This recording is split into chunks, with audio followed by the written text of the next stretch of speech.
Hello friends, तो आज की वीडियो में मैं आपको एक्सप्लेन करने वाला हूँ हमारी क्लास 11th की हॉर्नबिल बुक के chapter 5 the ailing planet the green movements role को। ये चैप्टर बेसिकली एक आर्टिकल है जिसे नानी पालकीवाल ने लिखा था और ये पब्लिश भी हुआ था द इंडियन एक्सप्रेस में 24 नवंबर 1994 को। ये आर्टिकल काफी पहले लिखा गया था, पर इसमें जो इश्यूज रेज किए गए थे हमारी अर्थ की डिक्लाइनिंग हेल्थ के बारे में, वो आज के टाइम में भी रेलेवेंट है और कनेक्ट किए जा सकते हैं। चैप्टर की स्टार्टिंग में ऑथर कहते हैं कि अगर हम अपनी हिस्ट्री में देखें तो कोई भी ऐसा मूवमेंट नहीं है जिसने इतने सारे लोगों को इन्फ्लुएंस किया हो, और वो भी इतनी जल्दी जैसे ग्रीन मूवमेंट ने किया है। इसकी स्टार्टिंग 1972 में हुई थी जब world's first nation wide green party form हुई थी न्यूजीलैंड में, और उसके बाद से ये मूवमेंट लगातार ही ग्रो करता जा रहा है। ऑथर बताते हैं कि इसमें हमने अपने व्यूज को शिफ्ट किया है एक मैकेनिस्टिक व्यू से होलिस्टिक एंड इकोलॉजिकल व्यू पे इस वर्ल्ड के लिए।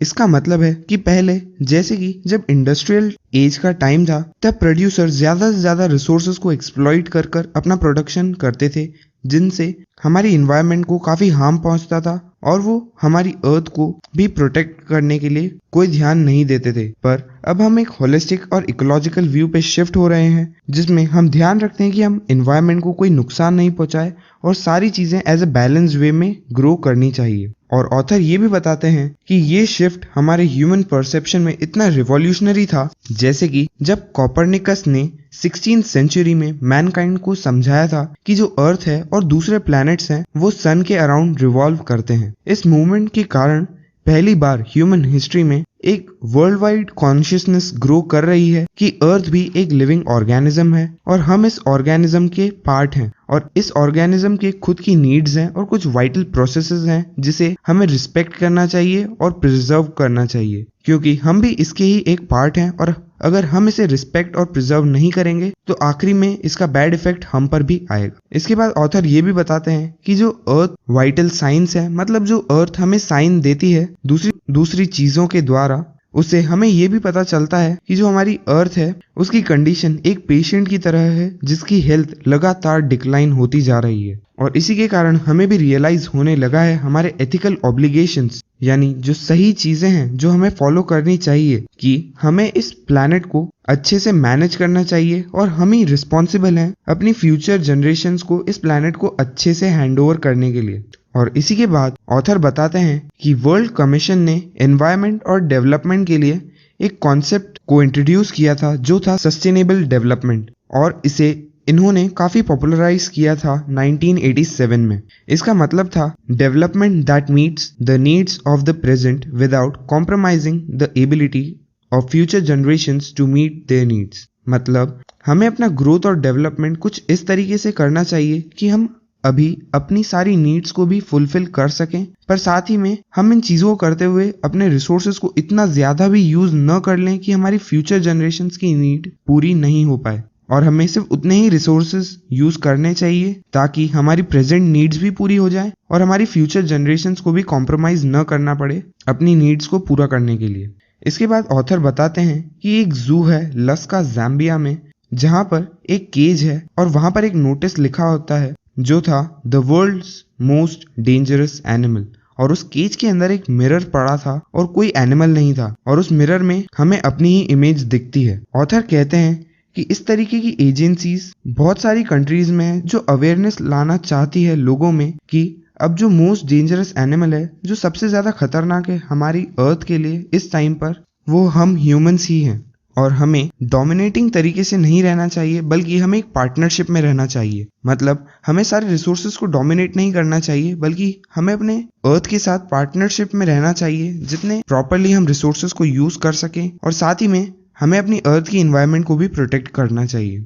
साइंटिस्ट के हिसाब से हमारे ह्यूमंस के अलावा इस अर्थ पर 1.4 मिलियन लिविंग स्पीशीज हैं जो इस अर्थ पर रहती हैं, और साथ में ऐसे कई सारे एस्टिमेट्स हैं जो बताते हैं कि अभी भी काफी सारी स्पीशीज अनकैटलॉग्ड हैं या अभी तक डिस्कवर नहीं की गई हैं। और बायोलॉजिस्ट ये भी बताते हैं कि कुछ 3 से 100 मिलियन लिविंग स्पीशीज अभी तक जो काफी मिजरेबल कंडीशंस में रहती हैं और उनके बारे में कोई भी नहीं जानता, और ये बहुत ही दुख की बात है। इसके बाद ऑथर बताते हैं कि कुछ इंटरनेशनल कमीशंस में इकोलॉजी और एनवायरनमेंट पे एक क्वेश्चन पूछे गए थे ब्रैड कमीशन के द्वारा, जिसमें एक इंडियन भी थे जो उस कमीशन के मेंबर थे और उनका नाम था मिस्टर L.K. झा। और जो फर्स्ट ब्रैड रिपोर्ट थी उसमें क्वेश्चन रेज किया गया था, are we to leave our successors a scorched planet of advancing deserts, impoverished landscapes and ailing environment। इसका मतलब था कि वो सिर्फ पूछ रहे थे कि क्या सिर्फ हमारी फ्यूचर जनरेशंस को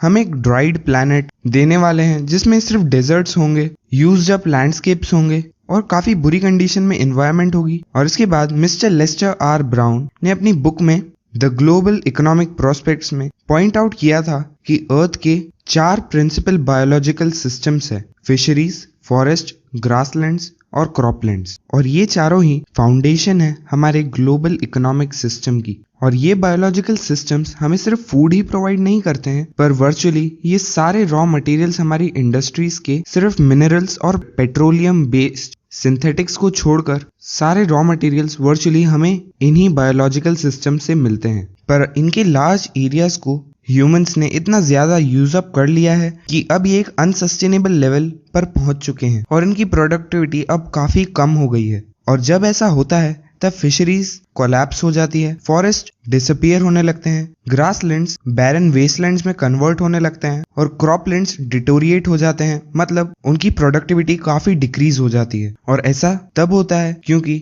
हमारा वर्ल्ड एक प्रोटीन कॉन्शियस वर्ल्ड है, तो इसकी प्रोटीन की बढ़ती डिमांड को पूरा करने के लिए हम ओवरफिशिंग करते हैं, जो आजकल बहुत कॉमन हो गया है। पुअर कंट्रीज में लोकल फॉरेस्ट को काफी हाई रेट पर काट दिया जाता है ताकि वो फायरवुड अवेलेबल करवा सकें कुकिंग के लिए। और यहाँ तक कि कुछ प्लेसेस पर अब फायरवुड इतना महंगा हो गया है कि वो कहते हैं what goes under the pot now cost more than what goes inside it। इसका मतलब है कि बेसिकली जब वो पॉट के नीचे फायरवुड को बर्न करते हैं अपने फूड को कुक करने के लिए, तब एक्चुअल में जो पॉट के अंदर होता है, जो वो कुक कर रहे होते हैं, उसकी इतनी वैल्यू नहीं होती जितनी उस फायरवुड की है जो उस पॉट के नीचे है। और जो ट्रॉपिकल फॉरेस्ट हैं, जिन्हें doctor Myers the power house of evolution भी कहते हैं, उनके कांस्टेंट डिप्लीशन से काफी सारी स्पीशीज ऑफ लाइफ हैं जिन्हें एक्सटिंक्शन फेस करना पड़ा है और जिनके कारण उनकी स्पीशीज का डिस्ट्रक्शन हो गया था। इसके बाद ऑथर कहते हैं It has been well said that forest precede mankind, desert follow। इसका मतलब है कि हमेशा जो फॉरेस्ट हैं वो मैनकाइंड से पहले आते हैं, वो मैनकाइंड से ज्यादा इम्पोर्टेंट है और इसीलिए हमें फॉरेस्ट को प्रोटेक्ट करना चाहिए। और ऑथर ये भी बताते हैं कि जो हमारे वर्ल्ड के जो ट्रॉपिकल फॉरेस्ट हैं, जो एंशिएंट टाइम से हमको मिले हैं, वो अब इतनी जल्दी इरोड कर रहे हैं एक रेट पर जो है 40 to 50 million acres a year. और साथ ही में जो रीसेंट टाइम्स में डंग का यूज होता है बर्निंग पर्पसेस में, उसके कारण सॉइल की क्वालिटी भी लगातार डिक्रीज होती जा रही है, क्योंकि डंग एक नेचुरल फर्टिलाइजर का काम करता है और क्योंकि वो कॉन्स्टेंटली बर्न कर दिया जाता है तो उसके कारण सॉइल की वैल्यू भी कम होती जाती है। साथ ही में वर्ल्ड बैंक के हिसाब से सिर्फ ईयर 2000 कि फ्यूल वुड की डिमांड को पूरा करने के लिए हमें अपनी फॉरेस्ट प्लांटिंग रेट को 5 टाइम्स इंक्रीज करने की जरूरत है। इसके बाद जेम्स पेथ, जो कि प्रेसिडेंट हैं वर्ल्ड रिसोर्सेज इंस्टीट्यूट के, वो कहते हैं we were saying that we are losing the forest at an acre a second but it is much closer to an acre and a half to a second. इसका मतलब है वो कहना चाहते हैं कि हम अपने फॉरेस्ट का 1 एकड़ सिर्फ 1 सेकेंड की रेट पर ही लूज कर रहे हैं, बल्कि अब वो और इंक्रीज होकर 1.5 एकड़ सेकेंड पे आ गया है और इस रेट से हमारे फॉरेस्ट रिड्यूस होते जा रहे हैं। इसके बाद ऑथर बताते हैं कि हमारे इंडियन कॉन्स्टिट्यूशन के आर्टिकल 48A के हिसाब से the state shall endeavour to protect and improve the environment and to safeguard the forest and wildlife of the country. इसका मतलब है कि हम जो कंट्री के लोग हैं उन्हें एक सिंसियर अटेम्प्ट करना चाहिए ताकि हम अपनी एनवायरनमेंट को इम्प्रूव कर सकें और अपने फॉरेस्ट और वाइल्ड लाइफ को सेफ गार्ड कर सकें अपनी कंट्री में। पर ये काफी दुख की बात है कि हमारी कंट्री में सिर्फ लॉस तो बना दिए जाते हैं पर उन लॉस की कोई रिस्पेक्ट नहीं करता, कोई उन्हें फॉलो नहीं करता है। जिसमें ऑथर एक एग्जाम्पल देकर बताते हैं कि हमारे कॉन्स्टिट्यूशन में कहा गया है कि कास्टिज्म, अनटचेबिलिटी और बॉन्डेड लेबर अबॉलिश है, इन्हें फॉलो नहीं किया जा सकता, पर फिर भी ये कई सारे एरियाज में हमारी कंट्री में काफी शेमलेसली फ्लरिश कर रहे हैं जबकि हमारे कॉन्स्टिट्यूशन को बने हुए 40 से भी ज्यादा साल हो चुके हैं। और इसके बाद एक रीसेंट रिपोर्ट हमारे पार्लियामेंट्स एस्टिमेट्स कमेटी के हिसाब से जो बताती है कि पिछले 4 डिकेड्स में मतलब 40 सालों में हमारे फॉरेस्ट काफी डिजास्ट्रस रेट से रिड्यूस हो गए हैं। और कुछ डेटा के हिसाब से हम इंडिया में around 3.7 million acres of forest को लूज कर देते हैं एक साल में। और हमारी कंट्री में ऐसे बहुत बड़े बड़े एरियाज हैं जिसे हमारे गवर्नमेंट्स ने अलॉट किया हुआ है और डिजाइन किया हुआ है जो फॉरेस्ट लैंड है, पर एक्चुअल में वो वर्चुअली ट्रीलेस हैं। वहां पर कोई ट्रीज नहीं है, पर वो एक्चुअल में डिप्लीट हो चुके हैं। और जो एक्चुअल लॉस है फॉरेस्ट का वो एस्टिमेट किया गया है कि वो 8 टाइम्स ज्यादा है उस रेट से जो गवर्नमेंट हमें बताती है। इसी के साथ मैं आपको बताना चाहता हूँ कि इस चैप्टर में जो भी फिगर्स यूज किए गए हैं ये उस टाइम के हैं जब ऑथर ने इस आर्टिकल को लिखा था, और ये प्रेजेंट टाइम फिगर्स नहीं है। जो प्रेजेंट टाइम फिगर्स हैं वो काफी अभी तक चेंज हो चुके हैं। तो इसी के साथ खत्म होती है हमारी आज की वीडियो, और बचे हुए चैप्टर को हम नेक्स्ट वीडियो में कंटिन्यू करेंगे। तो अगर आपको ये वीडियो पसंद आई हो तो प्लीज इस वीडियो को लाइक करें, और अगर आप ऐसी ही वीडियोस को देखते रहना चाहते हैं तो इस चैनल को सब्सक्राइब करें। अब मैं आपसे मिलता हूँ अगली वीडियो में। Thank you.